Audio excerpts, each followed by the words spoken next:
5 litre குக்கர என்னடா என் owner பக்கத்து கொல்லைக்கு போக கூடாதுன்னு கம்பி வேலி போட்டுட்டான். அது ஸ்ட்ராங்கா இருக்கான்னு போய் பாரு. ஸ்ட்ராங்கா தான்டா இருக்கு. எல்லாரும் ஓடி வாங்கடா, கம்பியில கரண்ட் வரல.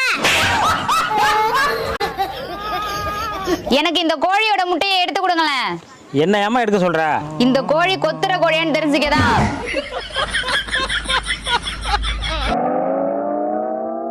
ஏங்க இந்த வழியா வராதீங்க, அந்த வழியா வாங்க. செல்லும் வழி எங்கெங்கும் பள்ளம் வரலாம். ஏமா அந்த பக்கமா வர சொன்ன? கொலைவி கூடு கட்டிட்டு இருக்குன்னு எங்க வீட்டுக்காரர் சொன்னாருங்க. உங்களை கொட்டவே இல்ல. எதிர்பாராமல் வெள்ளம் வரலாம். அண்ணா ஒரு சின்ன உதவி, அந்த குச்சி கட்டை தூக்கிட்டு வந்து வண்டியில வைங்களேன். இதை உன்னால தூக்க முடியலையாப்பா? இல்லண்ணே, அந்த வழியா ஒரு பாம்பு போச்சு. அது குச்சி கட்டு உள்ள போச்சா இல்லையான்னு ஒரு சந்தேகம் தான்.